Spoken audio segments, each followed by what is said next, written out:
신경림 어떤 시를 썼는가 이걸 보면은 구체적으로 신경림의 시세대가 이런 거구나를 알 수가 있습니다. 제일 처음에 1956년에 그가 데뷔할 때 쓴 작품이 갈대라고 했습니다. 여러분들 갈대는 많이 우리가 봅니다.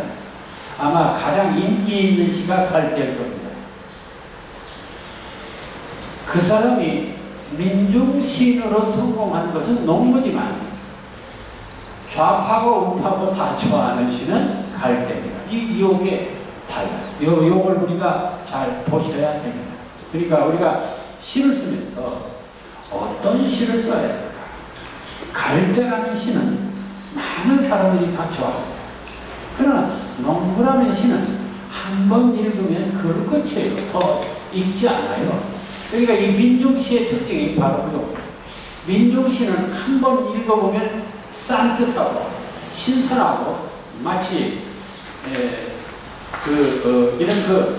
처음에는 좋습니다.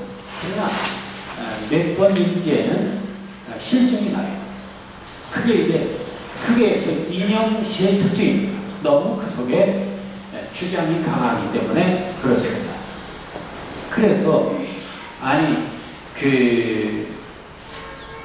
참여시든 순수시든 간에 너무 어떤 주장을 강하게 하는 것은 많은 사람들에게 인정받는 시는 될 수 없습니다. 그러니까 좌든 우든 극단적으로 가는 것은 좋지가 않다.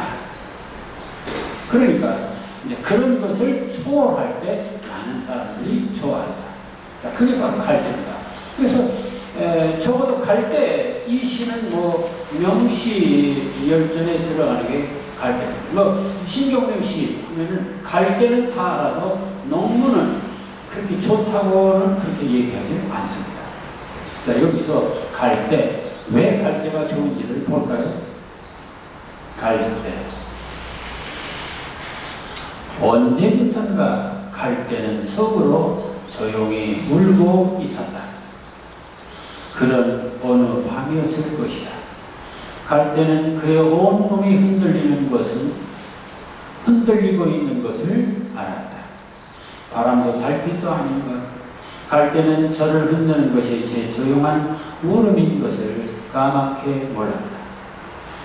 산다는 것은 속으로 이렇게 조용히 울고 있는 것이라는 것을 그는 몰랐다. 길지도 않은 아주 간단한 얘기인데 연구분도 잘 됐죠? 아주 연구분도 다양하게 두 줄, 석 줄, 한 줄, 한 줄 이렇게 해서 아주 다양성 있는 그런 외형도 갖췄습니다. 그런데 이 시를 많은 사람들이 좋아해요. 왜 그럴까요? 언제부턴가 갈대, 지금 이게 제목이 갈대입니다. 그럼 이 사람이 이건 갈대를 노래하려고 한 것일까요? 네, 시에서 대체로 자연물, 갈대, 진달래꽃, 꽃, 산, 들, 탑 여러 가지 우리는 자연물을 그 제목으로 내세우죠. 그러나 그건 그냥 그 대상으로 하는 게 아니라 인간의 마음을 그것을 빗대어서 말하는 것이죠. 그러니까 여기서도 갈대는 뭡니까? 인간을 갈대로 빗대어서 말하고 있는 것입니다.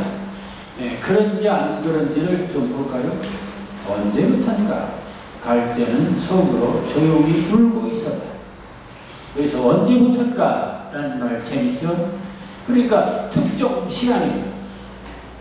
그러니까 울지 않을 때도 있었어요. 그러니까 이게 상당히 재밌는, 언제부턴가 잘 살 때는 괜찮았어.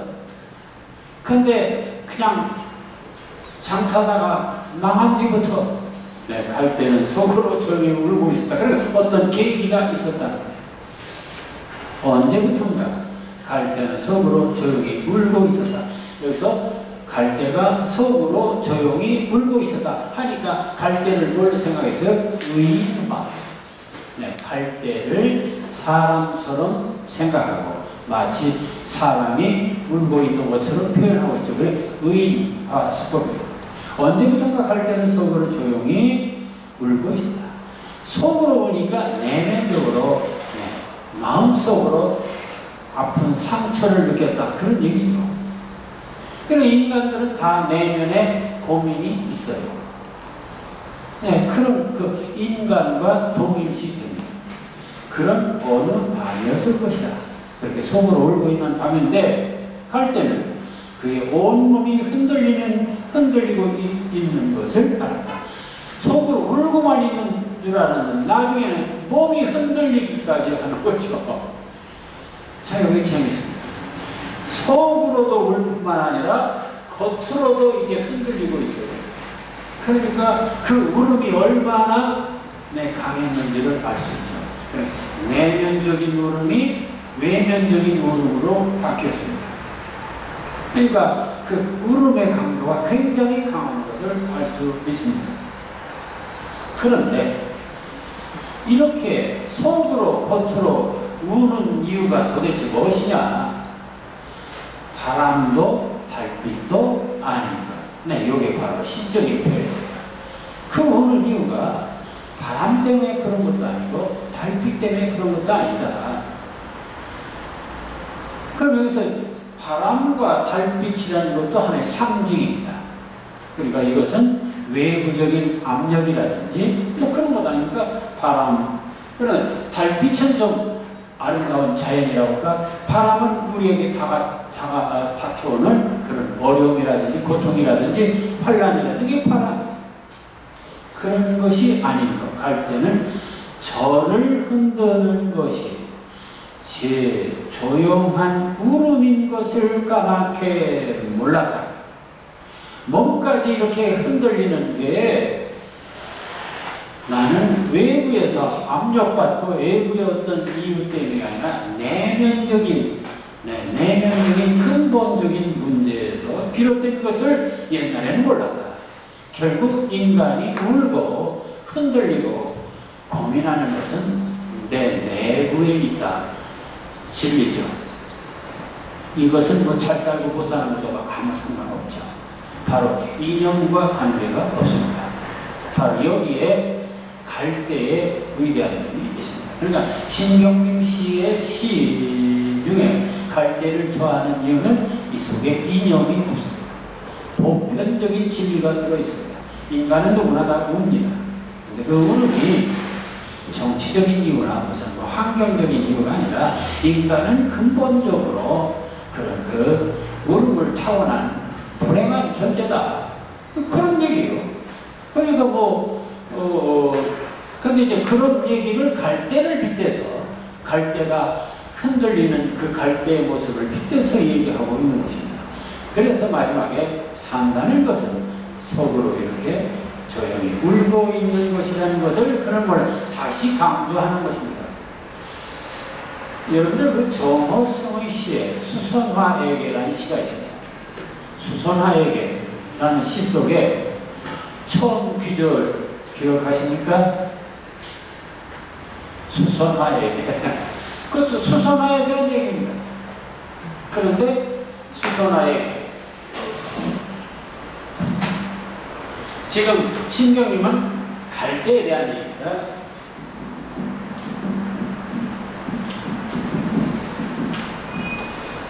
저것은 수선화. 둘 다 자연물입니다. 자연물을 그 소재로 하고 있어요. 그런데 여기서 이 갈대는 뭐냐? 산다는 것은 속으로 이렇게 조용히 운다는 것. 산다는 게 뭐냐? 속으로. 그럼 수선화에는 첫 줄이 뭐라고 되는지 아세요? 울지 마라. 외로우니까 사랑이다. 이게 첫 줄이에요. 울지 마라. 외로우니까 사랑. 자, 신경님의 갈대나 정호승의 수선화 다를 게 뭐 있어요? 다 인간을 빗대서 말하는 시죠. 인간을 빗대서 말하는. 그러니까 이 갈대의 좋은 점은 바로 그런 것입니다. 그러니까 인간이란 뭐냐 하는 것을 갈대를 빗대어서 너무나 잘 표현합니다.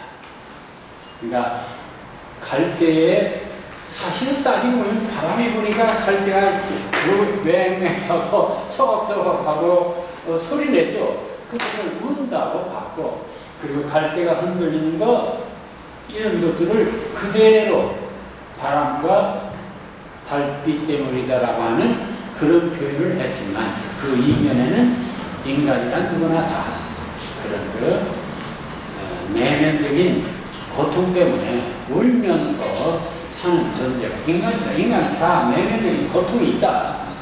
그런 얘기입니다. 그런 것을 이 갈대를 통해서 이렇게 표현했습니다. 자, 그러니까 이것은 아무 정치적인 이유가 없습니다. 사상하고 관계가 없습니다. 이것은 철학적이죠. 일단. 그래서 이 시가 많은 사람들에게 이해가 되는 이유가 바로 거기에 있습니다. 자, 두 번째로 넘어갑니다. 그래서 자, 이러한 시 이때만 하더라도 거기에 뭐 좀 설명이 좀 있습니다만 마지막에 주지적 서정시. 그래서 이 신경림 시를 주지적 서정시. 그러니까 지적인 요소가 있으면서도 대단히 좀 서정적이다. 그래서 주지적 서정시라고 합니다. 근데 이제 그러니까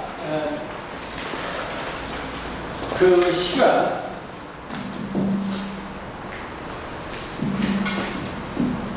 문학이나 시가 아까는 정치적으로 봐서 그래서 좌파, 우파 또는 뭐 참여 또는 순수 뭐 이런 식으로 두 갈래로 나눌 수도 있지만은 또 표현하는 방법 이것은 어떻게 하나 내용 사상의 표현 방법 이 표현 방법에 아주 크게 두 가지가 있습니다. 하나는 서정적인 방법, 서정적 방법입니다. 하나는 주지적 방법, 소위 주지적 방법, 뭐 이 두 가지로 나눕니다. 이 주지적 방법을 모더니즘 이렇게 말해요. 서정적 방법은 대단히 감정을 중요시. 근데 주지적 방법은 대단히 지성을 많이 삽입하고 있습니다. 그러니까 좀 서정적인 것은 감성적인 것이 강하고 주지적은 좀 이성적인 것이 강하다. 지적인 것이. 근데 지적인 것과 정적인 것. 시에도 지적인 것, 정적인 것 두 가지로 나누는데 지적인 것을 우리는 주지적이다 또는 모더니즘적이다 그러는데 이 신경림은 두 가지를 종합한 그래서 이것을 주지적 서정입니다.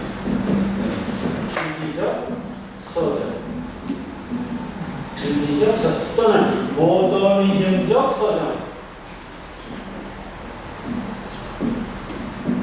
모더니즘적 서정. 네, 제 시각, 저의 시는 대체로 주지적 서정입니다. 좀 지적이면서도 좀 서정적인 거. 네, 지적이면서 서정. 그런데 아예 지적이려면 지적이든지 서정적이려면 서정적이어야 더 유명해집니다. 이게 좀 이렇게 절충적인 것이라는 것은 언제나 그렇게 좋은 게 아니에요. 그러나 좀 이상적인 것은 지적이면서도 서정적인 것, 그게 현대적이다 이렇게 또 볼 수도 있죠. 자, 그래서 이 신경림도 좀 지적이면서도 그렇지만 철학적이면서도 굉장히 서정적인 요소가 있다 이렇게 보는 것입니다. 근데 이 주기적인 것, 지적인 게 강한 게 이제 예를 들어서 김기림이라든지 뭐 김광균이라든지 하는 그 모더니즘 계열의 시이고 또 정적인 게 강한 것이 소월이라든지 하는 그런 그 계열입니다. 자, 그러므로 그럼 본격적으로 이 사람이 성공한 출세자 농무를 좀 봐야겠습니다. 농무. 아까도 얘기했지만 농무란 풍물패 놀이 이게 농말 그렇잖아요. 여러분들 요즘 농무 보셨습니까?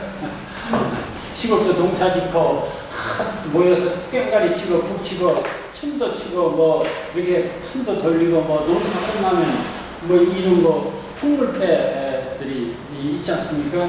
돌아다니면서 또 하고 그러니까 옛날 농촌의 하나의 그 연희라고 볼 수 있죠. 놀이라고 할 수 있죠. 그게 농무예요. 상유와 나와 상유. 네, 상유와 뭐 꽹가리 치고 뭐 한판 돌아가면 신나죠. 네, 농무입니다. 그러니까 아주 신나는 꽹가리패라든지 풍물패라든지 이런 게 있는데 이런 풍물패가 한번 갔어요. 그리고 이제 주로 풍물패가 어디서 구경할 수 있느냐? 행사는? 네, 행사상 민속대회나 어디 가야 특별히 볼 수 있지. 뭐 옛날에는 되게 장이 있으면 장터 변두리에서 또 풍물패가 또 이렇게 시골에서는 하고 뭐 그런 것도 있었고 했는데 그런 농무. 그러니까 아마 농무라고 하면 이게 일제 때 해방 전후 6.25 전까지 한번 이렇게 봐야 될 것 같습니다. 그러나 여기 보면 또 뭐 비료 얘기도 나오고 뭐 소주집 얘기 나오는 거는 70년대까지도 있습니다. 그러면 여러분들 생각해보세요. 풍물패 하면 꽹가리 치고 신나게 노는 풍물패를 생각하는데 그런 식으로 읽었다는 실패입니다. 신경님의 논문은 그게 아니에요. 여기에 아주 초점이 있습니다. 그러니까 정신체에서 읽어야 됩니다. 풍물패에 아주 구성진 노래, 농민들의 구성진 노래 천만의 말씀입니다. 요걸 정신체를 읽지 않으면 실수하게 됩니다. 징이 울린다. 참 좋아요. 그럼 개막식 하는 것 같죠? 개막식. 근데 이 사람 참 여기에 이제 이 신경님의 시에 아주 이 사람 이게 바로 70년대 이게 나왔을 때 정말 요즘 히트송 문제가 대단했습니다. 농무 이게 나왔을 때 70년대 시간이 팔칵 뒤집어 질 정도. 그만큼 이 시가 충격적이었어요. 그거 왜 그랬나? 우리는 아까 얘기했지만 그저 꽃이라든지 하늘이라든지 들이라든지 뭐 저요 이런 걸 노래했는데 너무 징이 울린다. 그래서 신나게 놀 줄 알았죠. 그런데 막이 때렸다. 막이가 정말 완전히 삼천포록한 거예요. 징이 울린다. 그럼 이제 이게 오픈 개막해서 오픈 세레머니가 보다. 그래서 이제 징이 울렸으니까 신나게 급판 벌어지겠구나. 그게 아니야. 막이 내렸다. 그러니까 이 징소리는 급판이 끝난 거예요. 시작이 아니고 막이 오동나무에 전등이 메어 달린 가설문에 구경꾼들이 돌아가고 난 텅 빈 운동장. 우리는 hun이 얼룩진 얼굴로 학교 앞 소주집에 몰려 술을 마신다. 답답하고 고달프게 사는 것이 원통하다. 박들무참. 그러니까 농부는 신나는 노래가 아니라 신나게 한판 사실은 놀았는데 놀고 나서 공연 후 오히려 기분 좋아야 돼. 사람만은 왜 이러고 있어? 기분 좋겠는데 사람도 없고 먹고 살 것도 없고 그래서 아주 그냥 신명이 죽었어요. 그래서 징이 울린다. 이게 마지막 징입니다. 막이 울렸다. 막이 내렸다. 오동나무에 전등이 매달린 가설무대, 여러분들 어렸을 때 아마 생각날 거예요. 그 서커스단 같은 것도 가설무대, 구경꾼들이 돌아가고 텅 빈 운동장, 우리는 분이 열독진 얼굴로 그래도 분치는 좀 했겠죠. 학교 앞 소주집에 몰려 술을 마신다. 뭐 소주가 날 때니까 아무래도 이건 5, 60년대라고 봐야 되겠습니다. 답답하고 고달프게 사는 것이 원통하다. 아까 그 얘기한 절대로 이 사람은 희망적인 얘기가 아닙니다. 가난한 농민들, 이런 사람들의 그 정말 절망적인 한을 보여주십니다. 자, 첫 번째, 공연 후에 허전함을 술로 타내는 모습이 첫째 연으로 나. 두 번째, 꽹과리를 앞장세워 장거리로 나서면 따라붙어 악을 쓰는 건 조무래기를 뿐. 상황을 얘기합니다. 그러니까 지금 연구 끝났어요. 그래서 술 한잔 마시면서 이제 자기들 이제 넋두리를 하는 거예요. 해봐야, 네, 꽹과리를 앞장세워 장거리로 나서면 따라붙어 악을 쓰는 건 조무래기들 뿐. 처녀애들은 기름집 담벼락에 붙어서서 철없이 킬킬대는구나. 참 슬픈 내용인데 킬킬대는구나. 슬프면서도 구성진 데가 좀 뭔가 따뜻한 데가 좀 있죠. 근데 조무래기들 킬킬대는구나. 이게 뭐예요? 아까 뭐라고 했습니까?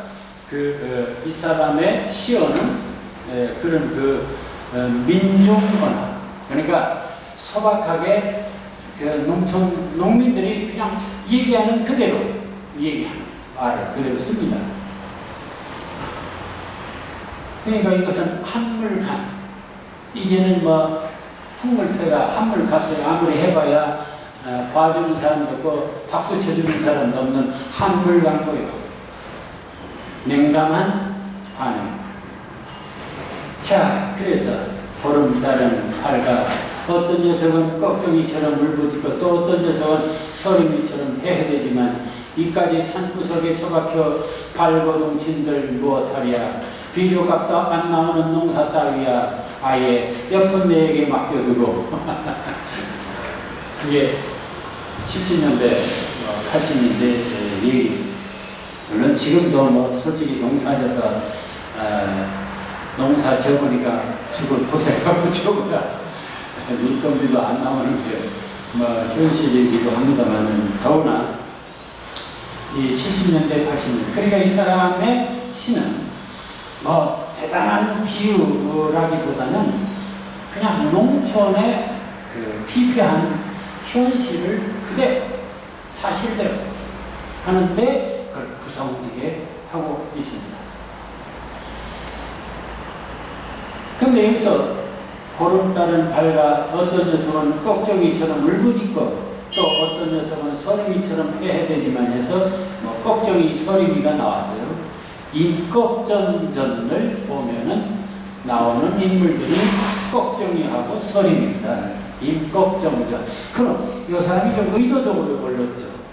임꺽정은 바로 과거 농민 봉기를 한 대표적인 인물이 임꺽정 아닙니까? 그러니까 국가가 부패하고 이랬을 때 농민들을 모아가지고 반항운동을 일으키고 했던 인물이 바로 임꺽정입니다. 조선조 시대.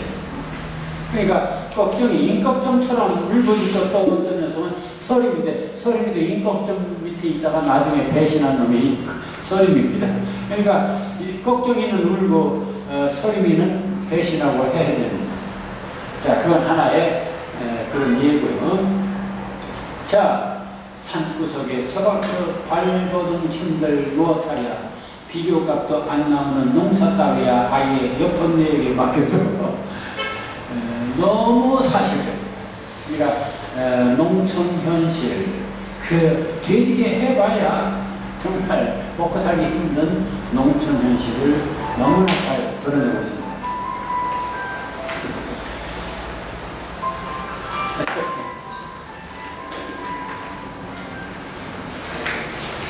여보세요?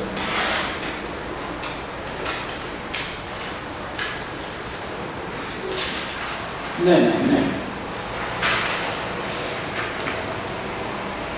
성함이 누구시라고요? 아, 이용주 선생님. 네네네, 알겠습니다.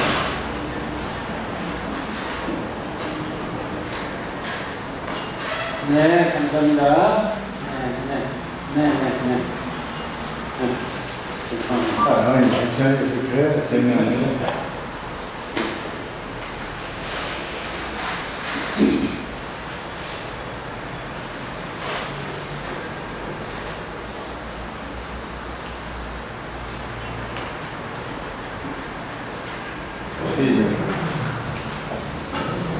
자, 그래서 그 다음에 이제 마지막 나옵니다. 쇠전을 거쳐 도서장 앞에 와 돌 때 쇠전 아시죠? 네. 쇠전. 소전. 지금은 쇠전이 없어졌죠. 뭐 어딘가 예산인가 어디에서 구력이 있어요, 구령에 있나요? 네. 그러니까 시골 소 끌고 와서 왜 저희 이렇게 다 묶어서 하고 그러니까 소를 사고 파는 그런 소를 사고 파는 곳이 쇠전이에요. 옛날에 장마가 다 있었어요. 네, 그 장에 구통에 있었죠. 네, 쇠전을 거쳐 도수장은 뭐 도살장 앞에 와 돌 때 우리는 점점 신명이 난다. 그래도 할 수 없이 하는 게요. 한 다리를 들고 날라리를 불거나 또 고개짓을 하고 어깨를 흔들거나 이러면서 끝납니다. 자, 그러니까 풍물놀이패의 서울픈 삶 이게 너무 절실하게 잘 드러나는데 근데 문제는 참 내용은 슬픈 얘기예요. 그런데 읽어보면 상당히 또 구수한 맛이 있어요. 왜 구수할까? 이거 왜 구수할까? 그게 징이 울린다, 막이 내렸다. 이게 뭐냐면요, 음보로 징이 한번 울린다, 막이 내렸다. 아리랑, 아라리요. 이것은 상은 뭐, 이건 상. 태산이 높다 하죠. 하늘 아래 위로다. 이게 상보입니다. 근데 위로도 이게 그 두 가지가 있습니다. 아리랑 같은 상보도 있지만 상보도 있어요. 그래서 여기 보면요. 징이 울린다. 막이, 이게 상보입니다.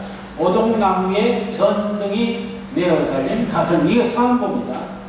구경꾼들이 돌아가고 난 텅 빈 운동장이 상보입니다. 우리는 분이 얼룩진 얼굴로 상보입니다. 나를 사사조 같은 것이죠. 이게 민요의 형식을 따르고 있어요. 민요 형식. 그러니까 네 마디, 크게 보면 네 마디로 반복되는 그런 네 마디 민요 형식을 따르고 있습니다.